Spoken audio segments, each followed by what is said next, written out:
So, as you know, I'm a chemist, and chemistry is seen as a risky business, and there's lots of good reasons it's seen as a risky business. You're involved with dangerous chemicals, they're in high concentration, you spill them on you, you're going to hurt yourself, it's going to do some pretty nasty things, and there's some pretty dangerous gases that you might be working with.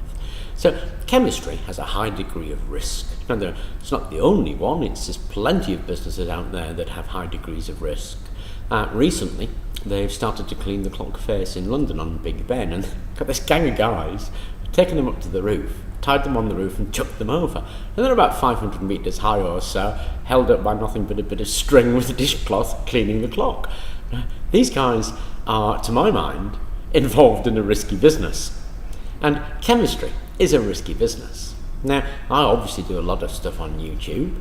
I do a lot of stuff for other people where I basically visit their company and visit their country and get some idea of the processes they're involved in. So risk in a huge variety of situations is something that I've continually thrust upon me. I continually get messages from people on YouTube telling me how dangerous it is what I'm doing and what kind of risks are involved. I continually visit other people to see what kind of risk assessments and risk ideas they have in the processes that they're involved with. And I think to a degree that's given me a good view of risk. Now, I see risk as devolving into two areas. The first area is what I like to think of as real risk. And the second area is like what I like to think of as formalized risk. Now, real risk is that area that we're all aware of and we all understand. It's that risk of serious danger to life or limb that you encounter when putting yourself in some kind of situation. And of course there's plenty of real risk out there, things that could really hurt you, and they're not limited to just working in a chemistry lab. You're involved in a real risk situation whenever you cross the road. You're quite likely to get hit if you don't pay enough attention and cause yourself some serious damage. So real risk is an element of life that we're surrounded by all of the time. It's only really a question of the degree of real risk that we encounter when we change the situation we're in. Now, there are some situations where the real risk factor shoots right up there. And I can think of one easy and simple example: firemen. Whenever a fireman encounters a burning building, the first thing he does is rush in there armed with nothing more than a bucket of water. To my mind, that's a huge increase in real risk. The same thing when you enter a chemistry lab, you're increasing the amount of real risk that you're involved in. The same thing when you go shopping. Now obviously the degree of risk is slightly different, and so is our understanding of it. And by that I mean our acquaintance with it. Now, my acquaintance with the real risk of crossing the road is pretty high. I've been crossing the road for about 45 years. I've got a lot of experience of it. I know to look both ways, and I've got a high degree of acquaintance with that. Equally, my acquaintance with the real risk involved in the chemistry lab is pretty high. I've been working in this field for close on 30 years, started as a junior in RCI, and I've got a good understanding of the real risks involved in working in a chemistry lab. I have absolutely no understanding of the real risks involved of cleaning Big Ben or fighting a fire. But equally, I don't do that. If I were to do that, then my first step would be to acquaint myself with the real risks. Because I understand the risk factor has shot right up there, I need to do something to acquaint myself with it. And we all understand this when it comes to teaching our kids to cross the road. They used to have a thing in England called the Green Cross Code, and the guy who played Darth Vader in the Star Wars movies wore a costume, would appear with a flash and a bang by children crossing the road and give them instructions on how to cross the road. Every parent does this to every child. Look both ways, use a crossing if there is a crossing, if there's a car coming, don't attempt to cross. All that kind of stuff is about teaching kids acquaintance of a real risk situation they're going to encounter every day in their lives. And it was the same thing when I started in a chemistry lab. Actually, they didn't just put a white coat on me, shove me in the lab and say, get on, off you go. They gave me weeks training of the real risks involved in my, admittedly, fairly junior level job. So the first step when confronting a real risk, and the first step of mitigating that real risk, is getting some acquaintance with the risks that you're going to be involved with. Now, pulling on from that, the obvious next step in dealing with the real risk is knowledge. Learn about what it is that you're dealing with. Learn which chemicals are actually dangerous and which are going to do very little to you and which you need to be careful with. And there are some very clear ones. Everybody, if they don't know this, they shouldn't be in a laboratory, that everybody knows not to dip your hands in the sulfuric acid. If you see a clear white solution in a beaker that looks tasty, don't drink it. Everybody should know this stuff. And they should know what's in the beaker and have some knowledge about those chemicals.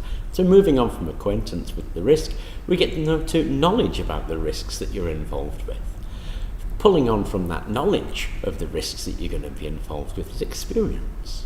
Experience is actually one of the best teachers. Unfortunately, of course, experience equals time, so it takes quite a long time to get good experience with working in a lab. It's not something that's going to come overnight. So you shouldn't be putting yourselves in a situation where you have no real experience. Or if you do put yourself in a situation where you have no real experience, the amount of care that you should take should be ludicrous.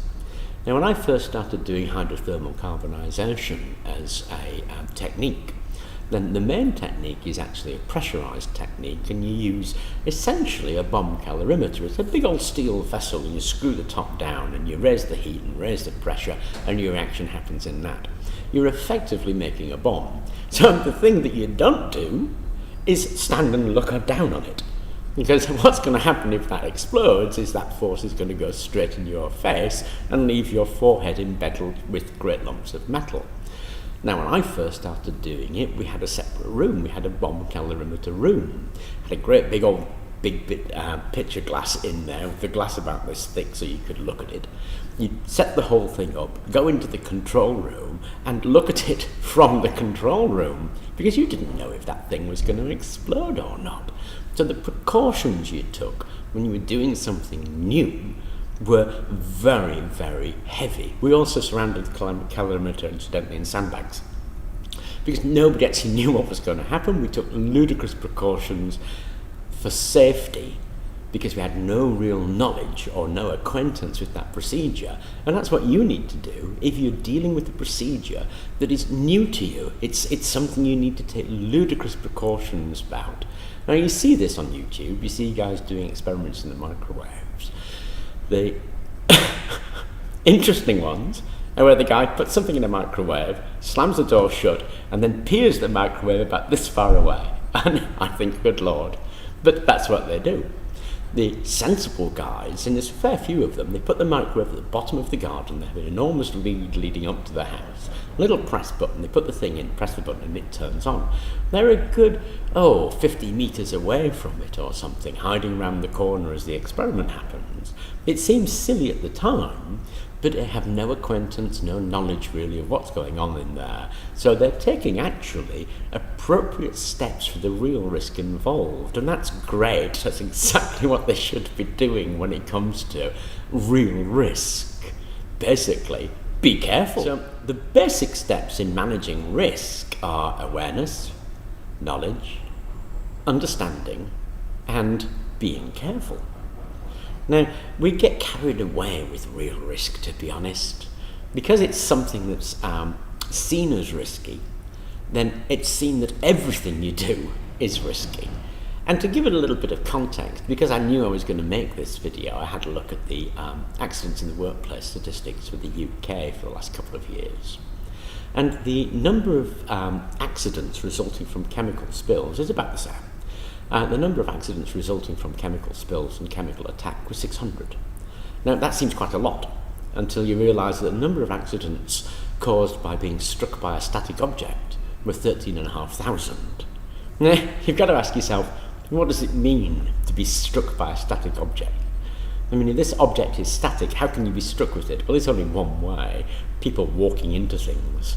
So we're talking about 13,500 people being seriously injured by walking into a door, as opposed to 600 people being seriously injured by chemical spills. You pick up a bottle of chemicals, it's usually covered in warning signs telling you what to do. You shouldn't be picking it up if you haven't had any training or experience or understanding and knowledge about that chemical. But apparently when it comes to a doorway, then there are no signs on it, really, apart perhaps from the word door, but the lacking of the signs means that far more people hurt themselves walking into it. Now, because the health and safety police are going to want us to cover doors in padded covering and put a load of notices on it saying, warning, door, maybe even a flashing light and a siren as you approach it, just to stop these 13,500 accidents. That might seem a little ludicrous to you, but I've noticed in the UK that when you see scaffold poles on the street now, they're covered in foam. And this is because too many people have been struck by static objects. That is, they've walked into the scaffold pole, so now they have to cover them in foam to stop people doing that. That brings us actually rather neatly onto the little area I like to think of as being formalised risk. It's about raising understanding and raising awareness, really. Now, again, this splits into kind of two, if you like. There's the sensible approach of formalising risk. That is, what do you do when you get a person who you really wants to work in a lab, you're going to shove them in there, but they have no real understanding? Then how do you approach that to formalise that risk, to raise their awareness? Well, there's lots of ways of doing it, and there's lots of really good bits of paperwork that you can get them to fill in to have some kind of awareness or raised awareness about what they're actually doing. Now, my wife's a teacher. She's been a teacher for 30 years. She has to fill in risk assessments continually for kids. And it's to do with that kind of thing. It's to do about raising awareness. And it's particularly appropriate to new people. When a new person enters a situation, or you're dealing with a new situation, then an assessment of the risk in a formal way is by no means a bad thing. It can really help raise that awareness and make you consider elements of danger and risk involved in that activity that perhaps you wouldn't otherwise have considered. That brings us rather neatly to the other side of formal risk. And this is the side that's actually a big bugbear and is actually overplayed and continually drives me insane. And that is the use of formalised risk for the sake of using formalised risk. And again, there are two reasons why this has grown up. The first reason is actually courtesy of the Health and Safety Executive, bless their hearts. The Health and Safety Executive will tell you that their job is to make things safe. Actually, it isn't. Their job is to make rules to make things safe. Their product is health and safety rules. Now, they don't get rid of a rule.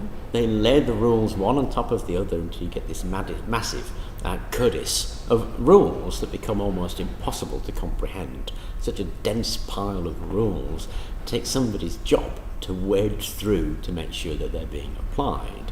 So the Health and Safety Executive lays down what is essentially reasonable rules, but they get layered on year after year because their job is to produce rules until they become incomprehensible. The second reason is people's inability to accept responsibility for themselves. Now, if I was somebody and I was struck by a static object, I would think, ow, pay more attention. But there are people out there who get struck by a static object, that is, they walk into a door or they walk into a scaffold pole and go, ow, somebody else is to blame for this. And you see it. You see it on the television adverts for the ambulance chasing lawyers amongst us, who will say, no win, no fee. Did you fall off a ladder? Was it not your fault? We can get you money. And because they think the money is available to them for free, and to a degree, of course, it is, but it has a knock-on effect. The knock-on effect it has is that we write health and safety rules not to protect the idiot who's going to walk into a door, but to protect the door owner from the idiot who just walked into it. And we have to have that, otherwise you'll get sued for it, and you get blamed for somebody else's mistake that unfortunately the courts have upheld. And because the courts are upholding this sort of stuff, we have to formalise health and safety, if for nothing else than your own protection. Now, there is a problem with formalised statements of health and safety, and there's a great story that I like involving chimpanzees at the zoo. The zoo owners decided to buy 5 chimpanzees, and they put them in a cage, and they put a ladder up the cage, and at the top of the ladder were some bananas. and the chimpanzees would run up the ladder, grab the bananas, run back down and eat them. So the zoo owners decided to try something. When a chimpanzee started to run up the ladder, they'd turn on the hose of cold water and shower the chimpanzee down off the ladder. And they would continually do this despite the fact that the bananas were hanging there. And the chimpanzees eventually learned not to go for the bananas. When they learned that, they took one chimpanzee out and put a whole new chimpanzee in there. And of course this whole new chimpanzee had no idea about the cold water, it just saw the bananas, and it made for the ladder. The other four chimpanzees stopped him because they knew what was going to happen. Once that happened and none of those chimpanzees would go to the ladder, they took another old one away and put another new one in. And they kept on doing this until a couple of generations later, there were no chimpanzees in that cage that had ever been doused with water.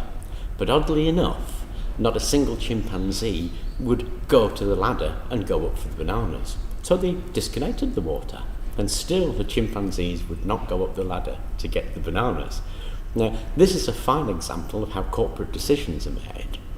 Very often, a formal health and safety procedure is put in place and never questioned as whether it's relevant or not. It just sits there like a stone, a bit like the health and safety executive rules layered one on top of the other. It sits there unquestioned and unchanged, despite the fact, like with the bananas, it's now completely inappropriate. It still doesn't get questioned and doesn't get changed. So what would constitute a good health and safety approach? Well, to my mind, a good health and safety approach is one that takes those considerations into account.